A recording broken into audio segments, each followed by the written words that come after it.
todos, muito bom dia. É um grande prazer estar aqui convosco. Deixei uma bebé de 3 meses em casa, em Berlim, portanto podem se sentir lisonjeados.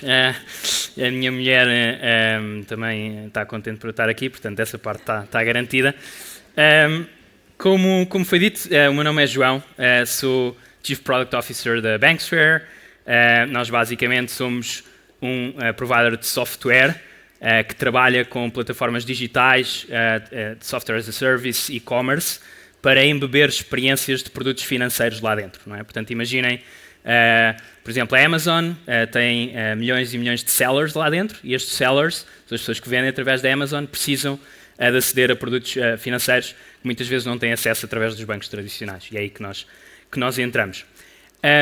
O título da minha apresentação, e by the way, foi-me pedido para fazer a apresentação em português, mas como eu sabia também que ia haver algumas pessoas que só falam inglês, tentei fazer os slides em inglês para ter assim uma coisa um bocadinho mais inclusiva.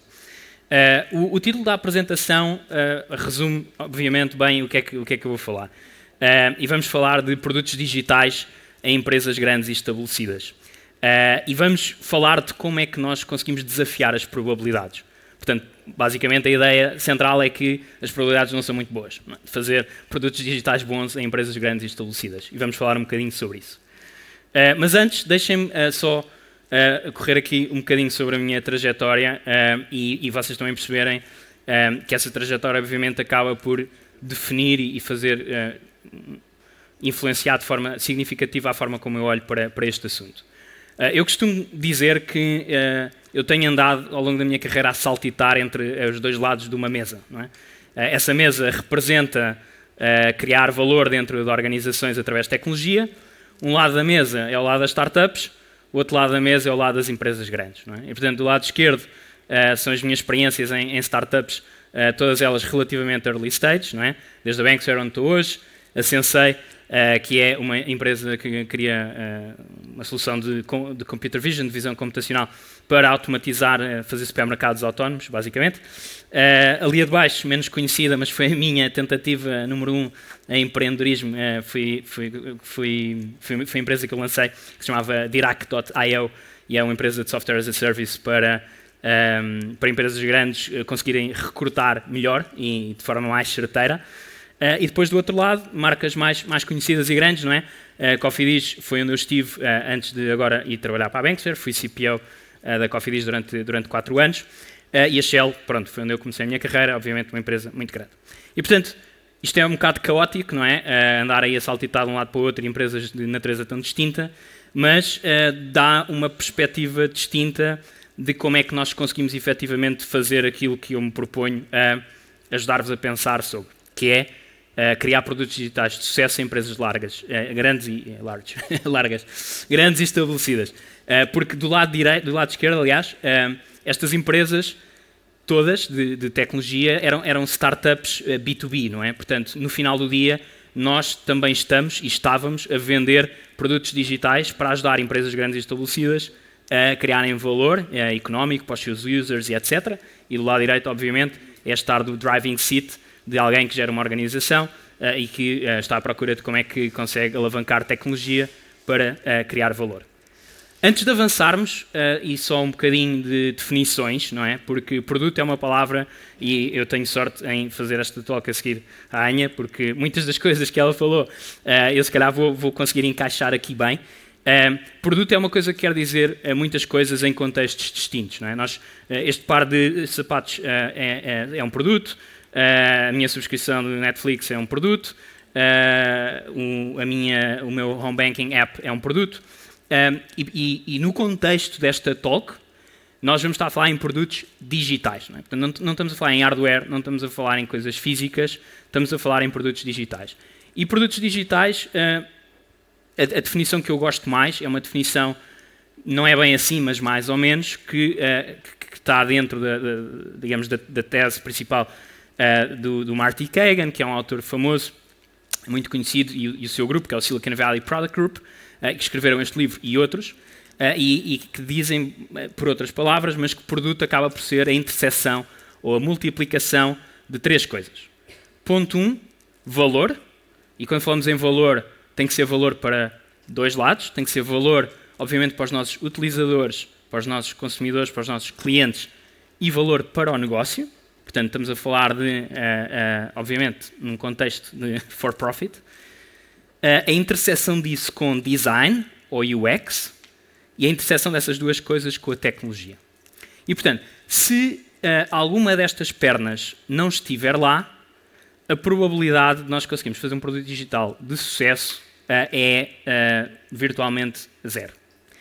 E eu gosto particularmente desta fórmula porque ela acaba por representar duas ou três coisas que eu acho que vale a pena sublinhar. A primeira é que produto digital, neste contexto, é um jogo completamente multidisciplinar. Portanto, nós não conseguimos fazer produto digital se nós olharmos para estas coisas separadamente. Numa perspectiva de, primeiro, uma coisa, essa coisa acaba, passa a bola a outra coisa começa e faz qualquer coisa e depois passa a outro, e etc. Portanto, esta lógica um bocado fabril de olhar para o desenvolvimento de o que é que seja, é uma lógica que não funciona para criar produtos digitais e vamos ter a oportunidade de falar um bocadinho porquê. Outra coisa muito importante é que esta equação acaba por... já passaram 7 minutos. Esta equação acaba por também ajudar a todas as pessoas que estão a tentar jogar este jogo de perceberem o que é que nós precisamos de que é que nós precisamos de entender, não é? Porque isto não acaba por ser também, ok, eu pego num designer que só sabe design, eu pego num engenheiro que só percebe de engenharia, e eu pego num product manager que só percebe de whatever it is, produto. Não. Se eu perceber esta equação, eu percebo que, enquanto eu engenheiro, e by the way, eu também sou engenheiro, eu tenho que perceber como é que o P&L desta empresa está estruturado. Eu preciso perceber como é que nós fazemos dinheiro. Eu, designer, tenho que perceber como é que um product manager pensa sobre a estratégia de produto. Eu, product manager, preciso de saber o que é uma API. Preciso de saber ler a documentação de uma API, perceber que dados é que vão para um lado, que dados é que vão para o outro, como é que eu autentico, como é que eu não autentico, etc, etc. E, portanto, esta equação eu acho que representa bem a natureza daquilo em que eu acredito. A ideia não é minha, mais uma vez, mas eu acho que é útil e ajuda-nos a estruturar um bocadinho sobre como é que pensamos sobre isso. E, portanto, eu vou convidar-vos para, tal como o Morpheus no Matrix, vocês decidirem se vão tomar o comprimido vermelho e vão começar a olhar para isto, se calhar, de uma forma ligeiramente diferente, ou se vão continuar confortáveis com os vossos comprimidos azuis. E isso também, eventualmente, pode ser válido de alguma forma. Ok. Eu acredito, e porque esta é uma conferência de design para designers, apesar de, dentro de vocês, certamente que haverá pessoas de backgrounds variados, mas eu acredito que nós, no final do dia, independente de onde estejamos, se é na empresa 1, 2 ou 3, se é em Portugal, se é na Alemanha, se é no Reino Unido ou no Zimbábue, se a minha função é X, Y ou Z, todos nós, no final do dia, temos uma escolha. Que é assim, ok, eu tenho estas cartas na mão, são as cartas das minhas circunstâncias, e das duas uma. Ou eu fico chateado com as minhas cartas, e faço birra e não quero jogar, ou eu vejo quais são as cartas que tenho e tento definir, ok, o que é que eu posso fazer com estas cartas?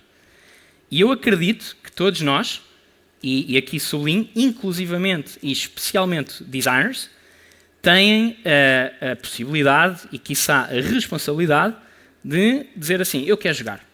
E, portanto, eu vou olhar para que cartas tenho, posso estar numa empresa muito madura, pouco madura, uma empresa de retalho, de transportes, o que for, estas são as minhas cartas, mas eu vou tentar jogar e vou tentar ganhar. E, bom, esta é basicamente aquilo que eu vos vou tentar convencer a fazer. Antes disso, porque é que isto é relevante? E vamos só aqui, muito rapidamente, 3 ou 4 slides sobre isto. A primeira, e porque é que isto é relevante? Isto o quê, não é? Mais uma vez, transformar empresas grandes através de produtos digitais de sucesso. Primeira razão, a idade média das maiores empresas do mundo, as empresas que estão no índice das 500 maiores empresas americanas, a idade média tem reduzido drasticamente. E a idade média é o quê? É desde o início da empresa até a empresa, das duas uma, ou falir ou ser adquirida, absorvida por outra, essa idade tem vindo a decrescer. Isto, obviamente, demonstra que, 20 anos no contexto de uma organização não é nada, não é? E a idade média vir por aí abaixo, e provavelmente essa tendência vai ter vai monotonicamente continuar a avançar para baixo, diz-nos que há uma necessidade fundamental de, enquanto pessoas envolvidas em empresas grandes, de pensarmos porque é que isto está a acontecer e o que é que nós podemos fazer para evitar que esta tendência, pelo menos, se materialize no nosso caso. Não é? Este é o ponto número 1. Ponto número 2 é que os negócios digitais são negócios que são infinitamente melhores do que qualquer outro negócio. Obviamente nós precisamos de sapatos, portanto eu não consigo, com coisas digitais, resolver o problema de ter que ter os meus pés quentes e confortáveis. E portanto, obviamente, as empresas de sapatos também são importantes.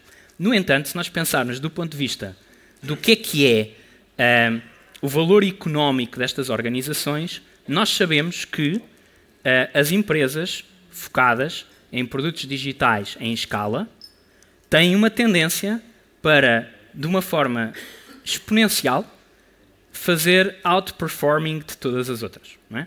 E, portanto, isto é só um gráfico que representa isso e, basicamente, é o peso de um conjunto de empresas, Apple, Microsoft, Google, Amazon, Nvidia, Meta, Tesla, dentro do índice. Não é? Portanto, vai de 10% até 30%, e agora com as eleições dos Estados Unidos, isto é uma coisa que ainda, se o gráfico tivesse up-to-date, estava mais para cima. Terceira razão. Há uma aceleração estratosférica no que toca à adoção de produtos digitais. Porquê? Porque os produtos digitais são assim. Os produtos digitais são super low barrier to entry. Os produtos digitais vêm assentar-se em cima de outros produtos digitais e de infraestrutura do ponto de vista de distribuição de produto que já existe. E o que nós vemos é que, desde os produtos mais recentes até os mais antigos, existe uma diferença gigantesca do tempo em que eles demoram a ir de 0 utilizadores até 100 milhões de utilizadores. E, portanto, a velocidade a que estas coisas estão a acontecer é muito grande e, portanto, isto torna este tópico ainda mais relevante. Ok, porquê é que as probabilidades são baixas? Não é? As probabilidades de uma empresa grande e estabelecida conseguir criar produtos digitais de sucesso. Essa probabilidade é baixa. Porquê? Newton disse que força é igual a massa vezes a aceleração. E, portanto, como é natural, se nós tivermos uma pedra pequenina e uma pedra muito grande e muito pesada, a quantidade de força que nós precisamos de aplicar para chegar ao mesmo nível de aceleração não tem nada a ver. Quanto maior for a pedra, quanto mais pesada for a pedra, mais força será necessária. E, portanto, quanto maior for a empresa, mais complicado isto é de fazer. Ok, então vamos falar um pouco sobre póquer. Okay? Póquer é um jogo, eu não sei quais de vocês é que jogam póquer, mas póquer é um jogo giro porque é um jogo sobre probabilidades. E basicamente, um conjunto de pessoas tem umas cartas, as cartas são secretas, não é? Sou eu que sei as minhas cartas. Há várias modalidades, mas a mais comum tem uma pessoa que vai tirando umas cartas e depois é preciso fazer uma combinação entre as minhas cartas e as outras cartas. E essa combinação tem que valer mais do que as combinações dos outros. E há duas formas de ganhar. A primeira forma é a forma mais, digamos, mais matemática, não é? Que é a minha, eu tenho que conseguir fazer a combinação que vale mais pontos do que os outros. A outra forma é eu posso fingir que tenho uma combinação muito grande e eu finjo isso através das apostas que eu vou fazendo nas diferentes rondas. E, portanto, através de bluff, eu vou fazer com que os outros achem que eu tenho uma mão muito boa e, portanto, eles podem eventualmente desistir e eu posso ganhar dessa forma. E, portanto, o que vamos falar um bocadinho são sobre quais é que são aqui estas jogadas de póquer que nós podemos fazer para desafiar estas probabilidades. Jogada número 1. The Straight. Esta mão é engraçada. Porquê? Porque tem todas as cores, vermelho e preto, tem diferentes, como é que isto se chama? Naipes. Tem diferentes naipes, tem as copas, as espadas, o ouro e os paus. e depois tem os números todos assim em escadinha, não é? Os números são todos diferentes. Esta jogada, o que é que ela implica? Ela implica que nós vamos querer, criar equipas pequenas, e equipas pequenas, porque o straight é uma coisa feita com cartas de valor pequeno, que vamos querer criar equipas diversas, diferentes naipes, diferentes cores, etc, etc. E, esta parte tem menos a ver, vamos querer criar equipas altamente skilled e empreendedoras. Nas empresas grandes, é muito difícil nós conseguirmos reorganizar as estruturas de forma fundamental de um dia para o outro para conseguir criar o ecossistema necessário para produtos digitais de sucesso nascerem e crescerem. E, portanto, da minha experiência, e há aqui várias pessoas nesta sala que já trabalharam comigo, tivemos uma aventura muito gira durante vários anos na Coffee Dish, nós seguimos um bocadinho esta estratégia. Não é? Tínhamos estas cartas e pensámos, isto se calhar temos aqui qualquer coisa para jogar e para ganhar. E então o que é que nós fizemos? Nós fizemos o carve-out de uma pequena equipa. Foi uma equipa que começou com 4 ou 5 pessoas.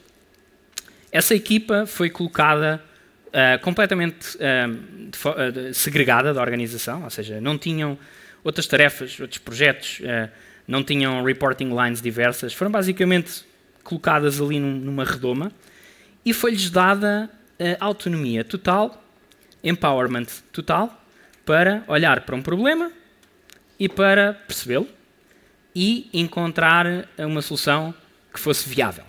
Viável para o negócio, viável para os utilizadores e viável do ponto de vista de feasibility técnica, não é? Portanto, a capacidade que nós tínhamos de fazer aquilo acontecer. Eu podia contar esta história, mas não vou ter tempo, de o que é que foi feito e porquê exatamente, mas assim, um resumo de um minuto foi a regulação em Portugal em relação à intermediação de crédito mudou muito drasticamente de um dia para o outro. E mais uma vez nós tínhamos as cartas na mão e pensámos, estas cartas não são boas, a regulação mudou, o contexto não é bom, as minhas cartas não são boas. E nós podíamos fazer duas coisas. A primeira era, as cartas não são boas, desisto, ou as cartas não são boas e como é que eu faço uma combinação vitoriosa com isto? E então o que é que nós fizemos? Pensámos assim, a regulação entrou, vai fazer com que este negócio deixe de ser viável, era uma parte do negócio, não era o negócio todo, e então fomos encontrar basicamente uma forma de como é que nós conseguimos servir este mesmo ecossistema, isto era com os intermediários, com os parceiros, como é que nós conseguimos servir estes parceiros, não com um produto de crédito, mas percebendo as suas necessidades e tentando introduzir uma coisa nova. E foi aqui, basicamente, que inventámos uma solução, um produto que se chama Coffee Dish Pay, e que é uma solução de Buy Now, Pay Later, que não é crédito e que basicamente foi à volta da regulação e conseguiu ajudar os retalhistas, os parceiros, a continuar a vender mais e melhor, mas sem estarem, digamos, constrangidos pelo quadro regulamentar que mudou. Esta equipa era altamente diversa, ou seja, nós tínhamos pessoas que tinham entrado há 2 dias na empresa, tínhamos pessoas que estavam lá há 2 anos, tínhamos pessoas que estavam lá há 20 anos. Tínhamos pessoas que tínhamos um comercial, tínhamos um engenheiro, tínhamos uma pessoa de marketing, tínhamos uma pessoa das finanças e tínhamos eu. E pronto, e nós fizemos isto, começámos com 5 pessoas, entretanto a equipa foi escalando, o negócio foi escalando, hoje em dia é um dos negócios mais importantes da Coffee Dish Portugal e tem, não sei, talvez 40 pessoas ou 30 assim a trabalhar lá. Não menos importante, estas pequenas equipas dentro das organizações que quiserem fazer isto não podem ser uma coleção de pessoas qualquer. Não é? Eu não pego... Eu tenho que pensar o que é preciso para eu compreender as necessidades de um determinado utilizador, compreender as dinâmicas de um determinado mercado, conseguir validar hipóteses, conseguir criar algo, conseguir testar algo e conseguir escalar algo. E para fazer isto é preciso pessoas altamente skilled, nas diferentes disciplinas que são necessárias para fazer isto acontecer, e precisam de ser pessoas altamente empreendedoras. Não podem ser pessoas que ficam constrangidas, digamos, às regras da organização tradicional. É exatamente por isso que nós estamos a pôr esta equipa de lado. E, portanto, pôr esta equipa de lado com as personalidades e os perfis certos é aquilo que é necessário para ganhar. Isto é a jogada número 1. Jogada número 2 é a jogada dos 2 pares. Não é? E aqui a jogada dos 2 pares é dizer assim, ignorem ali o 2, são 2 valetes e 2 novos. E o que é que estamos a fazer? Estamos a pegar numa coisa e estamos a fazer uma coisa igual ao lado. Não é? Isto é a jogada.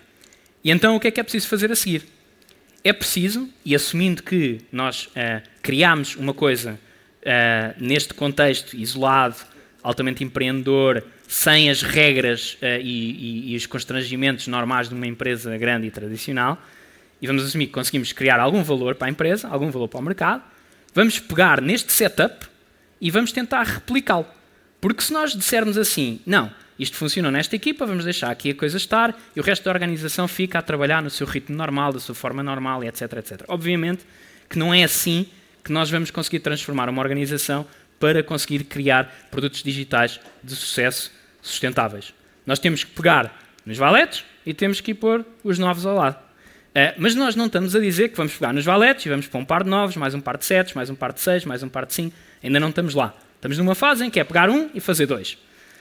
Pegar em um e fazer 2 é 100% mais. 100% é muito. Portanto, já está bom assim. Não vamos ser demasiado ambiciosos, ainda não estamos nessa fase.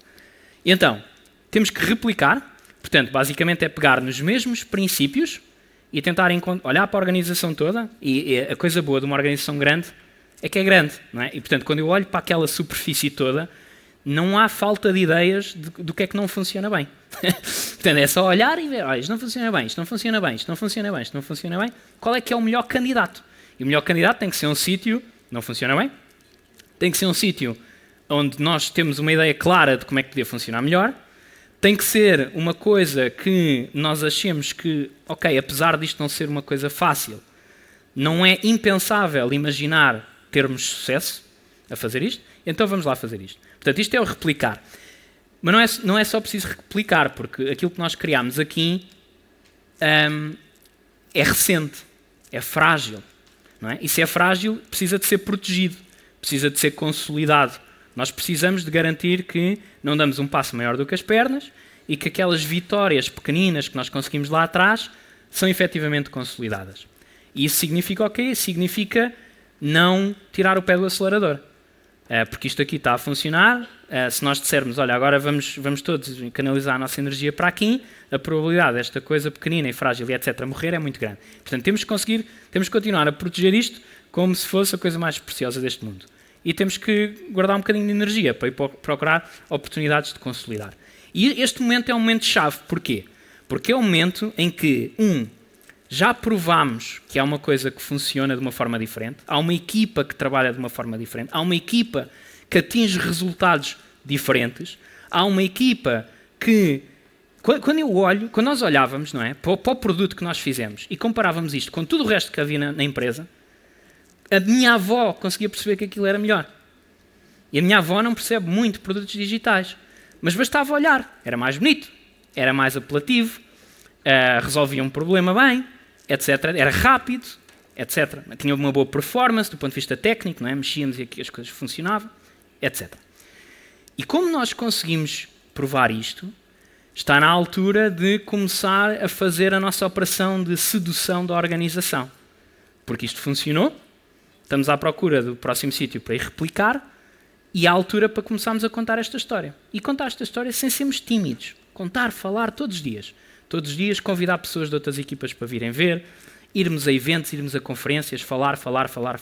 Temos aqui várias pessoas das minhas equipas antigas que fizeram isso.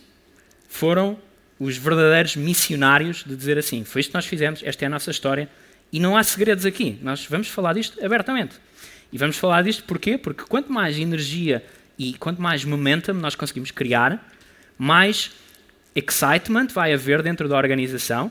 E esse excitement que se vai gerar dentro da organização vai nos ajudar a conseguir replicar isto para outras partes, a conseguir consolidar e a conseguir preparar a próxima jogada. The Royal Flush. Royal Flush é o quê? As cartas mais altas todas. Portanto, ases, reis, damas, valetes, 10, não é? Tudo mesmo naipe, tudo da mesma cor.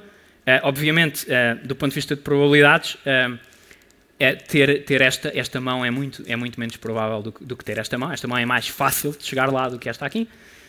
Eu não sei os números de cor, mas a probabilidade desta mão é uma probabilidade ridiculamente baixa.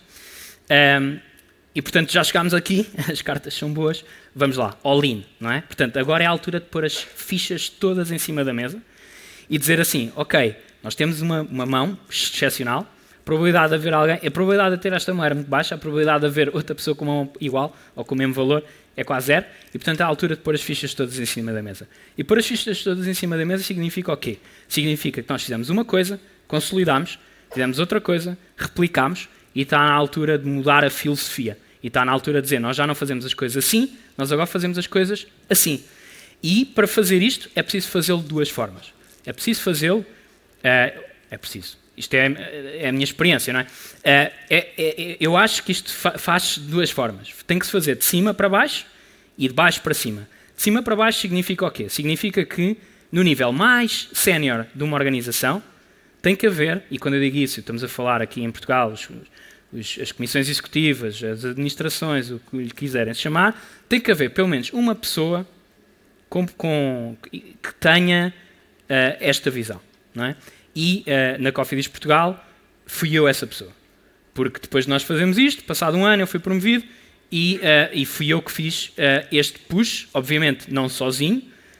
Aliás, as grandes estrelas da companhia foram sempre os engenheiros, os designers, os product managers, os líderes da empresa, mas é preciso uma transformação de cima para baixo. E é preciso um mandato e é preciso dizer, nós agora já não fazemos assim, nós agora fazemos assim. Isto não funciona se não houver este movimento de baixo para cima. Este movimento de baixo para cima pega um bocadinho naquele ponto anterior da evangelização. Ou seja, quando nós chegámos ao momento de dizer, agora faz assim, de cima para baixo, já havia uma tamanha energia e entusiasmo dentro da organização, espalhada por todas as partes, com algumas exceções, as coisas nunca são uniformes e perfeitas, mas esta energia toda de baixo para cima foi o veículo que foi necessário e que sem ele nada era possível, se não houvesse este movimento das equipas, para um mandato de cima para baixo conseguir ser efetivamente executado. Agora, isto é tudo muito abstrato, não é?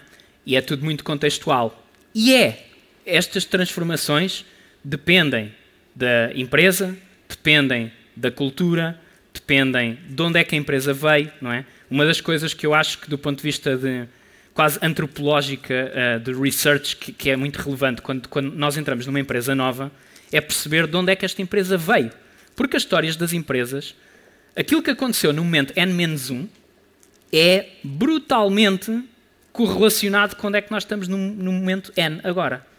E, portanto, se nós não percebemos a história da empresa, se nós não percebemos o que é que aconteceu lá atrás, onde é que estávamos há 2 anos, onde é que estávamos há 5, de onde é que isto veio, vai ser muito difícil de nós percebermos depois quais é que são aqui os graus de manobra que nós temos para mudar as coisas. Mas, saindo agora um bocadinho da parte mais abstrata e passando um pouco para a parte mais prática ou teórica de, ok, quais é que são, efetivamente, as perguntas que são necessárias para nós conseguirmos medir em que fase da jornada é que nós estamos e qual é que é a boa jogada para fazer a seguir. Há 5 perguntas que são essenciais. A primeira pergunta é, como é que os esforços de produto numa determinada organização, vamos assumir que fazer produto digital já existe, como é que estas coisas se ligam a impacto de negócio? A Anya falou sobre isso. Show the value, prove the value. Se não houver value mensurável em euros, se não houver value mensurável em NPS, se não houver value sobre o qual nós consigamos falar e que nós consigamos amanhã perceber se as coisas estão melhores do que tiveram ontem, nada disto funciona. Segundo aspecto, como é que nós decidimos e quem é que decide que problemas é que são para ser resolvidos? Isto é uma coisa que... desculpem, é que eu estou muito atrasado. Isto é uma coisa que varia radicalmente de uma empresa que é centrada em produto ou de uma empresa que tem alguém lá em cima que manda e diz, olha, é para fazer isto, é para pôr o botão ali, é para fazer este ecrã, etc, etc. Obviamente que este segundo modelo vai ser muito difícil de fazer produtos digitais bons. Terceiro ponto, como é que os problemas são resolvidos? São resolvidos há aqui alguém que já tem uma ideia, vamos implementar a ideia e depois logo se vê, ou são resolvidos com research, são resolvidos a tentar perceber efetivamente os jobs to be done, a tentar perceber quais é que são as dores, a tentar perceber quais é que são as oportunidades e depois passar dessa compreensão do problema para uma fase de descoberta também da solução. E pronto, naturalmente que esse é o caminho que eu advoco. Como é que os produtos são construídos e como é que eles são deployed? Portanto, esta pergunta é muito virada para a engenharia, porque a forma como os produtos são construídos, produtos digitais, é radicalmente correlacionada com a maturidade que uma organização tem do ponto de vista de desenvolvimento de produtos digitais. Estamos a falar em continuous improvement, continuous CI/CD, estamos a falar em ciclos de desenvolvimento rápido, estamos a falar em fazer releases idealmente de forma contínua, mas pelo menos 3, 4, 5 vezes por semana, ou estamos a falar há um planeamento trimestral, fazemos um release major todos os trimestres, ou ainda pior, como eu já vi em alguns sítios, um release anual. Este tipo de coisas é fundamental, porque se nós não conseguimos ter a capacidade de incorporar feedback dos nossos utilizadores e feedback do nosso negócio sobre como as coisas estão a correr, e se não conseguimos fazer mudanças em tempo útil, nós basicamente vamos morrer. E finalmente, quais é que são as competências necessárias e como é que as equipas precisam de trabalhar em conjunto para conseguir chegar lá. Portanto, já aludimos aqui algumas coisas. Isto não vale a pena, framework, como é que nós chegamos lá, como é que avaliamos maturidade, isto e aquilo. Se tiverem interesse, eu depois posso partilhar os slides. E para finalizar muito rapidamente, como é que vocês podem começar? Vocês quem? Primeiro, vocês designers, ok? Vocês designers, na minha opinião, vocês precisam de educar as organizações. As organizações, a maior parte delas, as grandes, são completamente ignorantes no que toca a bom design e a boa experiência. E, portanto, vocês têm que se colocar num papel de educação, num papel de evangelização. Por outro lado, vocês têm que educar-se a vocês próprios.